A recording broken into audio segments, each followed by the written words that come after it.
సత్యం మాట్లాడడానికి భయపడాల్సిన అవసరం లేదు. ఎందుకు అఖండ భారత్ లేకుండా పోయిందో స్పష్టం చేయండి.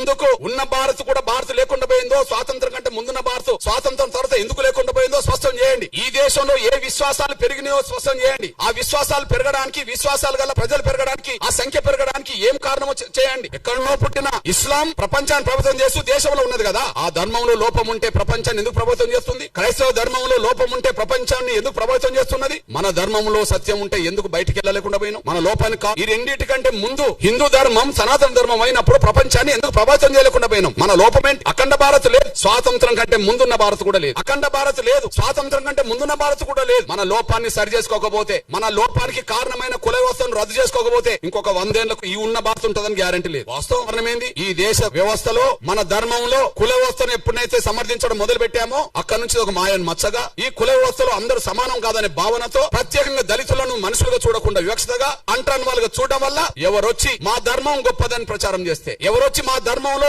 సమానత్వం ఉన్నదని ప్రచారం చేస్తే, ఎవరొచ్చి మా ధర్మంలో అసమానతలు లేవని ప్రచారం చేస్తే, అసమానతలు గురవుతున్న వర్గాలు సమానత్వం దిశగా అడుగులేయడం కోసం ఎన్నో మార్గాలు ఎన్నుకున్నారు. 1950 ఆర్డర్, రాష్ట్రపతి ఆర్డర్ రాజ్యాంగ విరుద్ధం కదా. రాజ్యాంగ విరుద్ధంతో పాటు అది వివక్షత కదా. రాజ్యాంగ విరుద్ధం ఎందుకంటున్నా? భారత రాజ్యాంగంలో ఆర్టికల్ 25 ఉన్నది కదా. ఆర్టికల్ 25 ఏం చెప్తుంది? ఈ దేశ పౌరులకు వాళ్ళు ఇష్టమున్న మతాన్ని ఎన్నుకోవచ్చు, వాళ్ళు ఇష్టమున్న మత విశ్వాసాలు కలిగి ఉండవచ్చు అని చెప్పి ఆర్టికల్ 25 చెప్తున్నది కదా.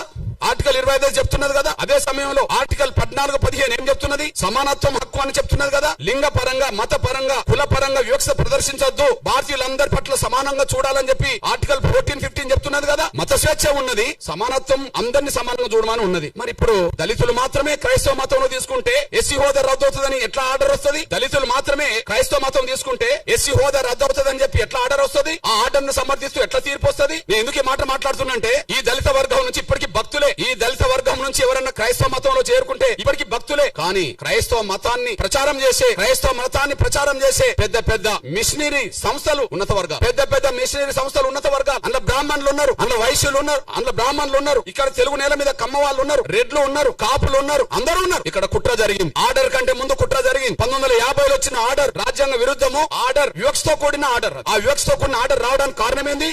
ఇప్పుడు మత బోధకులు అగ్రకులాలే నా ఆరోపణ. అప్పుడు 100 ఏళ్ల క్రితం చరిత్ర, ఈనాటి చరిత్ర. 100 ఏళ్ల క్రితం చరిత్ర, ఈనాటి చరిత్ర. దళితులను మతం మార్చుకుంటే వాళ్ళ ఎస్సీ హోదా ఇయ్యాలనా వద్దా అని చర్చ జరిగినప్పుడు, ఈ దేశంలో మేము అందరూ సమానమే, ఈ దేశంలో మేము అందరం సమానమే, మాకు ఎలాంటి ఎస్సీ హోదా వద్దు, మాకు రిజర్వేషన్ వద్దు అని చెప్పి రాజ్యాంగ సభలో చర్చల్లో పాల్గొన్నది ఈ దేశ క్రైస్తవుల తరపున ఒక దళితుడు లేడు.